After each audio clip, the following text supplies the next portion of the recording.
રામાયણનો સાહિત્ય પ્રકાર general question તરીકે પૂછાય. ને હવે અભ્યાસક્રમમાં જ જે શબ્દ વાપર્યો છે હું તમને કહેતી હતી કયો શબ્દ આવે જોઈએ. આપણે રામાયણ વારંવાર આપણે આનો ઉલ્લેખ કર્યો છે કે રામાયણ મહાભારત અને વેદ એની અંદર કોઈ પણ ભાષા અને કોઈ પણ સાહિત્યનો સંદર્ભ છે જ.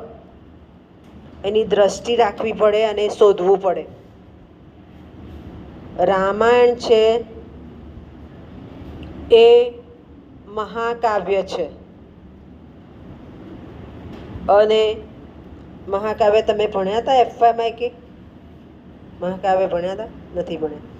તો મહાકાવ્યના લક્ષણો છે. પહેલું જ લક્ષણ છે સર્ગબદ્ધ મહાકાવ્ય હોવું જોઈએ. સર્ગબદ્ધ એટલે એના આવતા વિભાગને સર્ગ કહેવાય. શું કહેવાય? સર્ગ. અને એમાં સર્ગમાં છંદોબદ્ધ રચના હોય.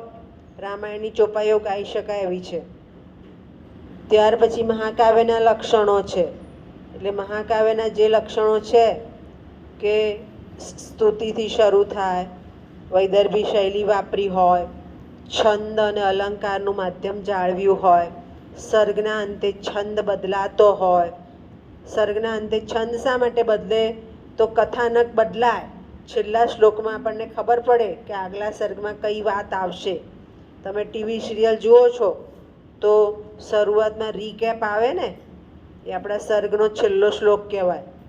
આપણા સર્ગનો છેલ્લો શ્લોક. રીકેપ એટલે સંકલન કરી આપે. આગલા સર્ગમાં શું શીખ્યા, પાછલા સર્ગમાં શું આવશે, એ છેલ્લા શ્લોકમાં હોય. ત્યાં છંદ બદલે જ.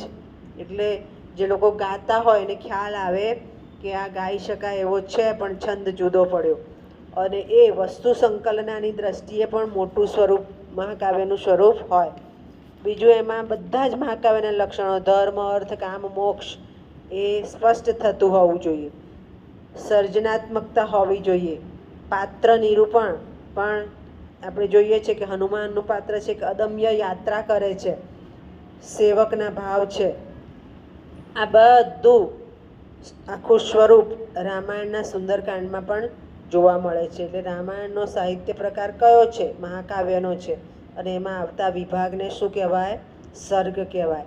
અને સર્ગબદ્ધ રચના આપણને આ સુંદરકાંડમાં પણ મળે છે. ખ્યાલ આવી ગયો? સમજ પડી ગઈ? મહાકાવ્યના બધા જ લક્ષણો લાગુ પડે. હવે ખ્યાલ આવી ગયો?